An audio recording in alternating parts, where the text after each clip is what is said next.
Hallo, welkom terug weer op mijn kanaal. In deze video ga ik je uitleggen aan de hand van mijn aquarium hoeveel dit ongeveer kost per maand aan energiekosten. Ik was zelf eigenlijk ook erg nieuwsgierig hoeveel dit maandelijks kostte, dus heb ik dit zelf berekend en ook nog laten controleren door iemand die er echt verstand van heeft.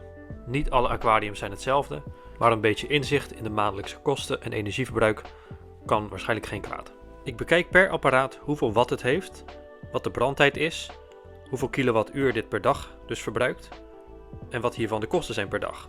Hiervoor gebruik ik een stroomtarief van 24 cent per kilowattuur. Aan het einde van deze video maak ik de totale kosten bekend. Ik heb boven mijn aquarium 2 lampen hangen. Dit zijn Hydra's, of sommige mensen noemen het Hydra's, maar ik hou meer van de James Bond versie Hydra's van Aqua Illumination. Dit zijn de 52 en 26. Deze branden ongeveer 12 uur per dag op ongeveer 60%. Maar voor de berekening zal ik uitgaan van 100%, omdat ik een beetje met een marge wil werken.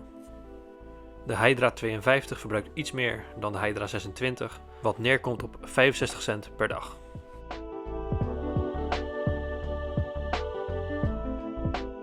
Naast deze lamp heb ik ook een UV-lamp in de sump. Deze heeft een verbruik van 5 watt en draait 24 uur per dag. Deze lamp kost me ongeveer 3 cent per dag. Totaal kosten deze 3 lampen bij elkaar 68 cent per dag.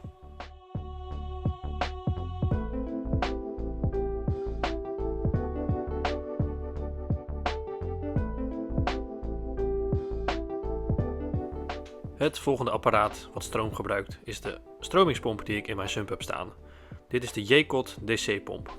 Deze kan je qua kracht en stroming dus instellen. Deze pomp kan maximaal 25 watt verbruiken, maar ik heb hem iets lager ingesteld waardoor hij nog maar 19 watt verbruikt. Deze pomp draait 24 uur per dag, wat neerkomt op 11 cent per dag.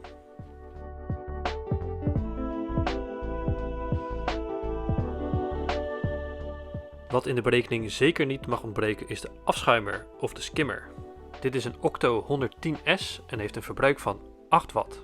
Deze staat 24 uur per dag aan. Dit kost ongeveer 5 cent per dag. Op een afschuimer zou je goed kunnen besparen door te kijken of de afschuimer die bij jouw aquarium past de juiste capaciteit heeft. Heb je bijvoorbeeld een afschuimer die eigenlijk te groot is voor je aquarium en hierdoor veel verbruikt, zou je kunnen kijken voor een wat kleinere, met wat minder wattage, maar die wel de juiste resultaten oplevert.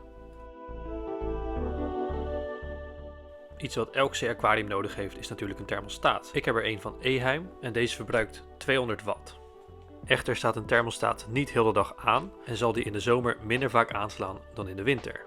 Voor dit aquarium van 250 liter heb ik een gemiddelde genomen van 1,75 kilowattuur per dag.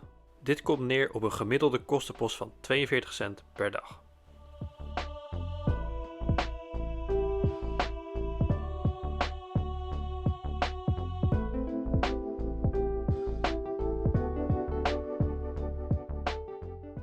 Het laatste onderdeel in deze berekening zijn de wavemakers die ik heb van Blue-Marine.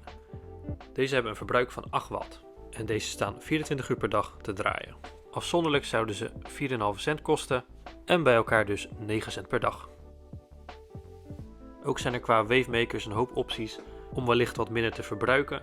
Zo zijn er een hoop wavemakers zoals bijvoorbeeld de MaxPact die je kan instellen, waardoor je wellicht minder kan gaan verbruiken. En dan nu de totale kosten. De totale energiekosten bedragen 1,34 euro per dag, wat neerkomt op gemiddeld 40,33 euro per maand.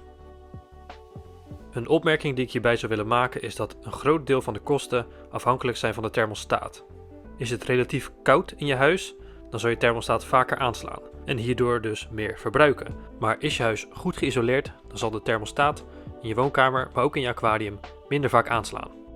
Naast de thermostaat zijn ook de lampen een grote kostenpost. LED-verlichting is over het algemeen duurzamer dan bijvoorbeeld T5-verlichting, omdat een LED over het algemeen langer meegaat, maar veel reavers vinden LED-verlichting te weinig opleveren en zweren bij T5-verlichting. Of een combinatie hiervan. Ik hoop dat deze video je een beetje inzicht heeft gegeven in de maandelijkse energiekosten voor een zeeaquarium. En misschien dat je hierdoor wat ideeën krijgt om je aquarium wat te gaan verduurzamen. Ik wil je in ieder geval weer bedanken voor het kijken. Dit was voorlopig de laatste video die ik zal maken van dit jaar. En ben je al geabonneerd of wil je dat nog doen? Dan ben ik je zeer dankbaar. Dan wens ik je een fijn uiteinde en dan zie ik je graag terug volgend jaar.